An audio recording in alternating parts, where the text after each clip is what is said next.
You've got tuned to KEXP. This is listener-powered radio, streaming all over the universe at kexp.org and on our mobile apps. KEXP is a nonprofit radio station, and all of these incredible live sessions are made possible with support from folks just like you. And you can make a donation today at kexp.org if you love the music that you're hearing, all on the KEXP YouTube channel and on the airwaves. I am your host, Kennedy, and I am so beyond excited to be here in the live room with a band that I adore. It is the legendary Tsunami. Thank you so much for being here. So glad to have y'all. Thanks for inviting us. Yes. And whenever you are ready, we would love to hear some music. It's Tsunami, live on KEXP.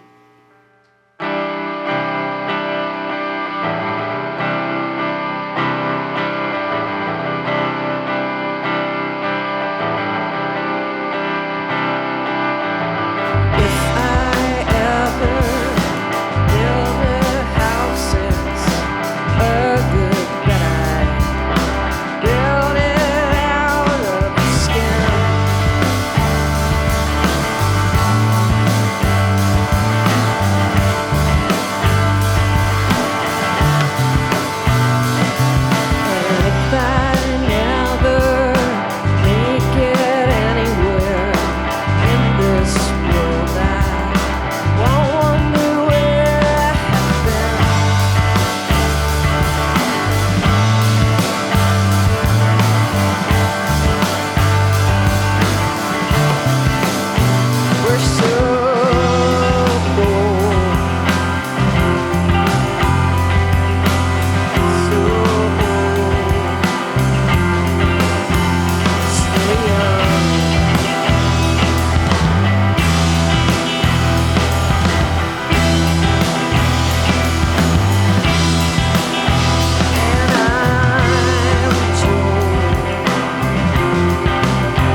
You're listening to Tsunami live on KEXP.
You're listening to Tsunami live on KEXP.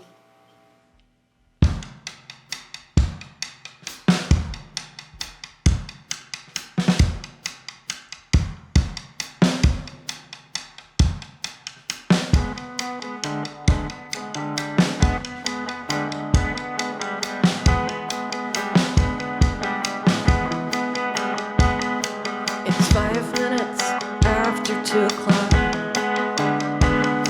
The only fact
You're listening to Tsunami live on KEXP, and suddenly, magically, we've had some guests appear here in the live room. Who are these guests? Who are these wonderful people? This is just some of the many, many beautiful faces of Ida. Yes, I love it. And they're gonna join you on this next track? Kind of. Kind of. Let's do it. It's Tsunami, live on KEXP. Go.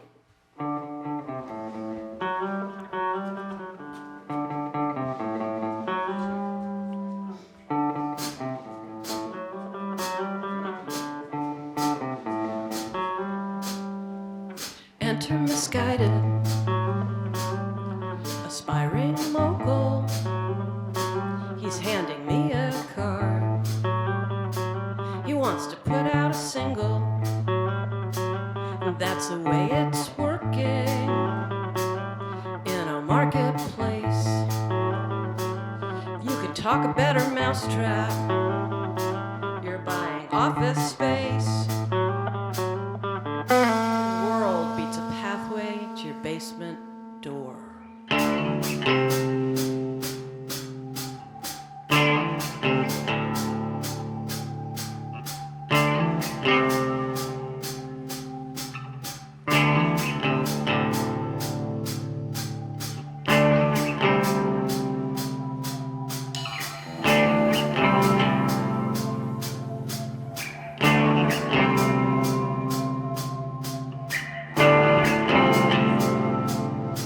And I'm no smarter than they were, no more clever than they. And my face was as shiny. That's why I watch what I say, and I avoid rose color, backwards glance and cliches. Still with all this perfection, who's gonna make a brilliant mistake?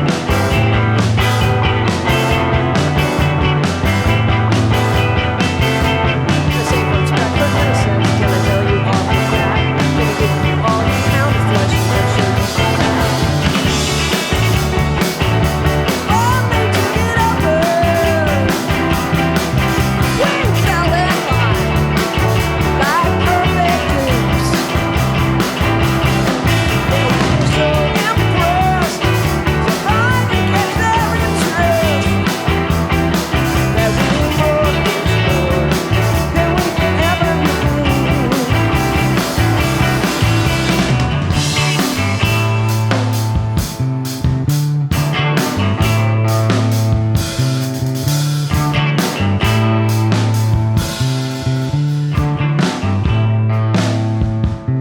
Is there something in the water? Something's missing in their eyes. Substituting strategy for content or surprise. The single obsession was a narrow sort of thing. Though everyone that came before them also had a name. They agreed to these concessions before looking once around. And digging their own pitfalls with those shovels laid around.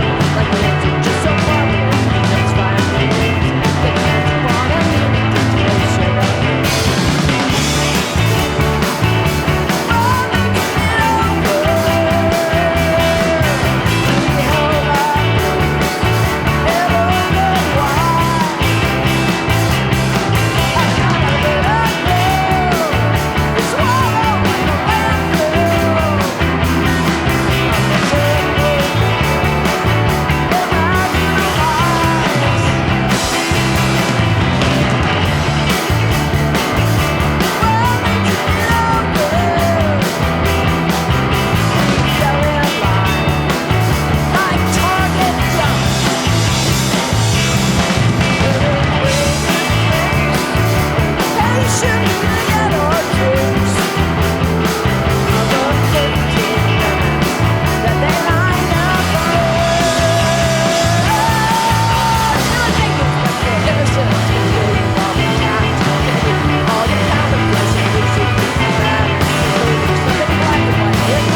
You're listening to Tsunami live on KEXP. Oh my gosh, y'all, that was so good. I'm so excited to have you here in the studio. You know, I've loved your band for a long time, and I never thought that I would get to hear these songs live, so really such a treat. Thank you so much for being here.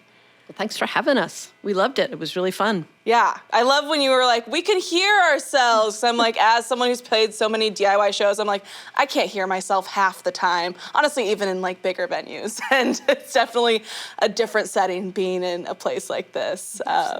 I love that. Well, I would love to talk about this box set that you put out in the past year. It feels like really a glorious retrospective of this band. And there's so much packed into this box set, including these 3 full albums, 11 singles, unreleased 4-track demos. And in addition to the music, posters and photography and essays and so much more. What was the process like kind of digging through your archives and putting this together? And what made now feel like the right time to put something like this out? Well, it was both a lot of joyfulness and fun and hysterical, and like also a little bit, like I always say, like it's like filing an OSHA claim against yourself to have to go back and like read through your journals and like see those photographs. But no, it was totally fun, and I think the reason we did it, was because it was time. Like we'd been lugging around. I had like 12 antique suitcases of ephemera, and Kristin has a whole room of filing cabinets. And we also, because we got asked, and the Numero folks asked us, and we thought about it for about a year, and then eventually it just seemed like a really great idea to do it, and it has been just so much more exciting and wonderful than we thought it would even be. Yeah, and there's another benefit to it because it got us to reconnect with people who were important to our lives in the 90s and are still important to us now. Pat Graham, the photographer whose lot's photos are in the book, was our housemate and also did our mail order for Simple Machines. And so not only going back into his archives, but also just reconnecting with Pat. He came and saw some of the earlier Tsunami Ida shows, and it was just so fun to hang out with him. And similarly, reconnecting with some folks who wrote essays for the book, who were either contemporaries of ours in the 90s or had, wanted to reflect on the time and how it impacted them growing up. So being able to just bring folks back into the story to sort of give it more context was really great. Yeah, it is really so great. And I was curious, since all of your previous releases as Tsunami came out on your own label, Simple Machines, what was the experience like collaborating with Numero Group for this compilation? Well, I want to say they weren't all on Simple Machines because we are, I saw a label mate, a guy from the Dwarves, because we put out a 7-inch on Sub Pop, and the person I was staying with had a dwarf living in the same house as him, as her. But yeah, it was really easy to work with Numero. We had this guide to putting out records we wrote a million years ago, and one of the owners of Numero used the guide to start his own label, not Numero, a label he had before. So it just feels like people from the same sort of ideology and desire to make beautiful things and go all out and make them extra beautiful, and also like to be respectful and smart and kind to the bands and the people who are buying the records as well. Taking the stage down a little bit, making everyone feel like they're part of it a bit. Yeah, that's really cool. And I'd love to talk more about Simple Machines. It seems like there's a real magic in the way that you two were able to collaborate in that project, not just in Tsunami, but also through the DIY ethos of this label. You put out so many incredible releases from artists that I adore. What was it like building that kind of creative community in a label as musicians yourself, also putting out your music? I think the first thing we always have to say is that the label started just a little bit before Kristin joined. So it was a guy named Derek Denkla and a person named Brad Siegel who helped put out the first releases. And we all lived in like an anarchist punk house that did all sorts of organizing. So the politics and creativity was all just part of what we did. That was Positive Force, That's right. It was Positive Force House. having its 40th anniversary this summer. Really? So if you want to come to DC, like incredible, all the bands are getting back together. You can see them all. Fun. But anyway, but then, the creativity is just like Kristin is like an incredible whirlwind of activity and creativity. So as soon as we met each other, things just exploded. And we lived and basically I had to walk through her bedroom to get to my room. And that just kept us working all the time. And we had to walk through the kitchen, which was the Simple Machines office. So we passed through it every day, every moment. Yep. But yeah, we also sort of feed off each other. So we'd have an idea and then, but what about if we did this too? And this, and this. And then we would just build very elaborate but fun projects, whether it was the Working Holiday sort of year of 7 inches. So that was a lot of work, but a really fun project that involved a lot of bands. So, and then we had a Working Holiday party at the end with a lot of bands playing. So yeah, and it also didn't feel like, again, like everybody was accessible. The idea that there was, in DC, it's very much that way. Like, I think if you act like you're bigger than the other bands, I think it felt like you weren't from this community, So it was very scene focused. And there were so many creative people like Discord and Slumberland and Teen Beat all around us. So it was just this big kind of exciting pool of creativity and music. Yeah, I think something that I love so much about your music, like especially some of the earlier releases on Tsunami, is a certain just like raw energy that fills every nook and cranny of this musical landscape that you were able to create. When you look back on those early days as a band, what do you hear in that music now? And what was it like to kind of relearn some of these songs for this tour that you're on right now? I'm thinking, relearning the songs was a bit of a challenge just because we had never written things down and there wasn't much video of us. So we were like, oh, how does that go? But we did figure it out. That's great. But lyrically, I think the songs themselves, the structure, they really stand up. I'm really kind of proud that they're really relevant still. Even after 30 years, you don't feel embarrassed to be like saying certain things that you maybe wrote when you were 22 in a different headspace. So that's really great. I love playing all these songs these days. Yeah. And I mean, I think DC was a really brave scene. Also, I loved the Olympia scene and Seattle scene around the same time. There was a lot of cross-pollination between those scenes. And what was really uniform between those communities was like permission to fail, permission to pick up a guitar, play. And so, yeah, like we actually had to remember that feeling in order to relearn and rebuild our voices because we hadn't really done any of this work for a long time. And I have to say, 57-year-old Jenny voice isn't as rubber bandy as 21-year-old Jenny Toomey rock and roll voice was. So it took a lot to do that kind of work, but it was really, really fun. And I do think these songs are political and they're open. And I hope they make people feel brave and courageous because this is a moment where we need a lot of bravery and creativity and kindness and courage. Yeah, I absolutely agree. And, as a band who toured a lot through the 90s, what does it feel like to be back on the road, playing these songs, being in front of these audiences of longtime fans and also folks who are new listeners to your music? What have you found like the most, or one of the most exciting things about being back on the road with this band? What I love is that when we play shows, sometimes there's a whole wave of people that saw you in the 90s that we maybe recognize, or they come up and say hi again. Or as we go city to city, we're like, oh, we should make sure that we're in touch with this person and invite them to the show.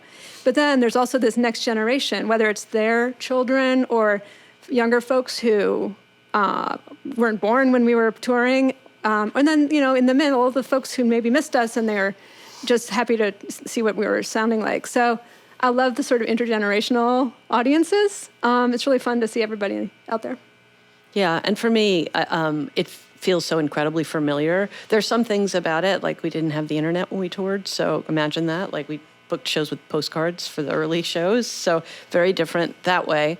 But like we toured with Ida a lot, and so having the incredible band Ida, in the van with us, hanging out with us at Airbnbs and like figuring out weird cover songs to stick into the set every night. It just feels like the same sort of like sandbox from which we actually first formed our band. So it feels very, very much the same, despite the commercial stuff is so much more extreme now than it ever was before. But these songs all sing about that happening. So we predicted the thing that that we're now navigating. So Yeah, and I mean, you all sound so good. And speaking of Ida, I believe they're going to come in and play a couple of songs with y'all to finish out this set. Am I right? Yep, well, that's what we've been doing on this tour. Yeah. Which is we flip a coin at the beginning of the day right. to figure out who plays first. And then we need transitioned songs. So we do some songs together that blend. And then, of course, we have to sing anthems together because this is a moment for anthems. I love it. Yes, absolutely. Okay, I have a hard question. So far on the tour, coin flip, what has been the ratio of who has gone when? Because you're about halfway through the tour, a little bit over halfway through the tour now. Yeah. I think it's pretty equal. We do it kind of like a football game where whoever wins the coin toss gets to determine if they go first or second. Oh, I see. So there's a bit of like, ooh, maybe we should headline tonight. So, but I feel like it's been pretty equal. But sometimes we want to go first. I love playing first. It's always fun. Yeah, and it's a way to force everyone to come and pay attention to everything. Because they never know if their band's going to play first or not. And then everyone becomes their band. Yes. I love that. Well, let's have Ida come in here and play a few songs with y'all. For Clint!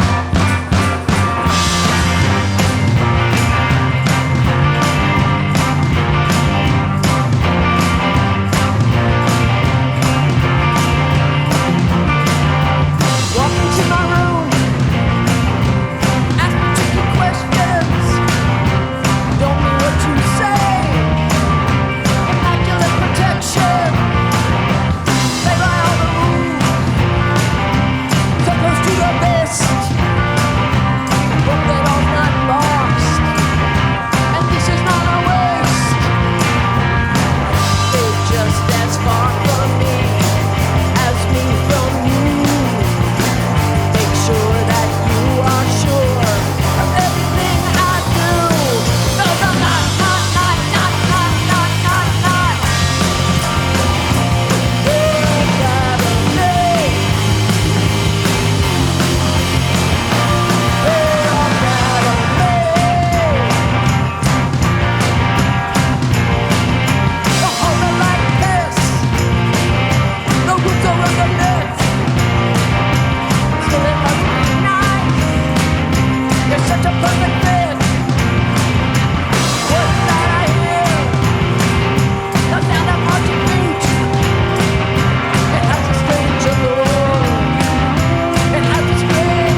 You're listening to Tsunami and Ida here live on KEXP.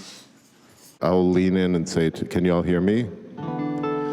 Hello, Seattle Township. This band that you just heard, Tsunami, morphed into this other band that included Ida, and now it's turned into another band that was a kind of actual band called Licorice that Jenny and I played in together. We made a record called Listening Cap. Maybe if you're a diligent crate digger, you will find a copy of it somewhere in this town. But this song is from the Licorice record that came out in 1994. Maybe. And we did this incredible song by Franklin Bruno, and we asked the composer of the song to join our band for this tour. So we have Franklin Bruno, who wrote this song, playing piano with us. And so this was just kind of, we just somewhere in the first few shows of the tour decided that Licorice should have a reunion since 2 out of 3 of the original members were in the house. So we're gonna do Keeping the Weekend Free.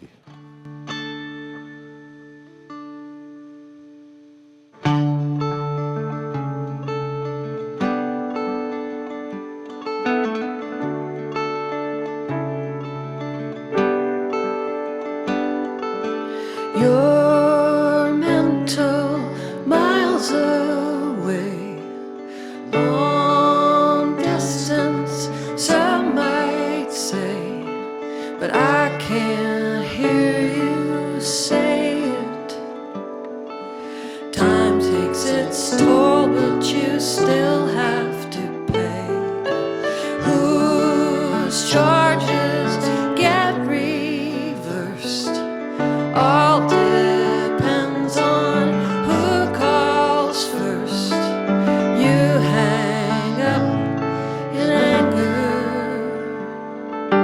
Why raise a fist if you can't lift a finger? Keeping the weekend free in the event you'll call. Keeping myself locked up, letting the weekend go, waiting for my parole.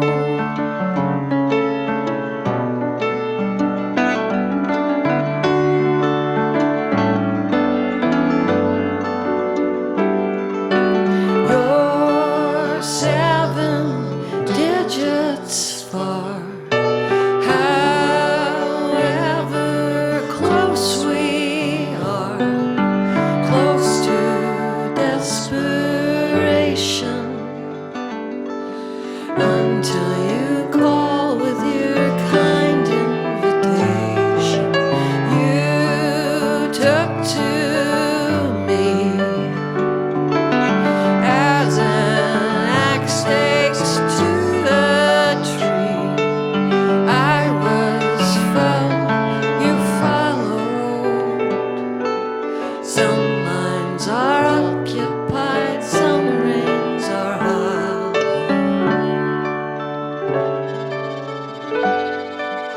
Keeping the weekend free in the event you'll call. Keeping myself locked up, letting the weekend go, waiting for my parole.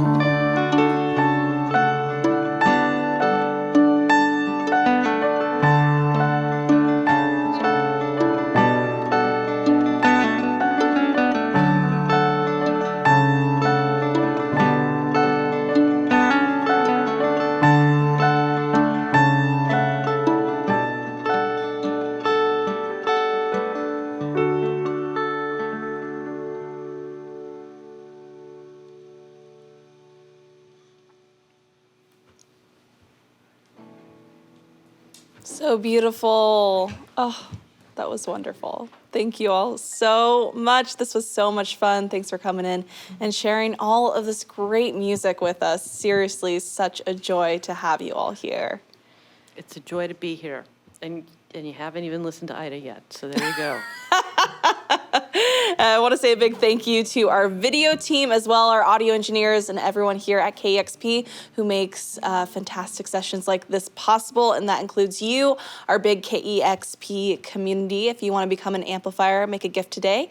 You can go to kexp.org, and while you're at it, go ahead and subscribe to our YouTube channel to watch more awesome sessions just like this.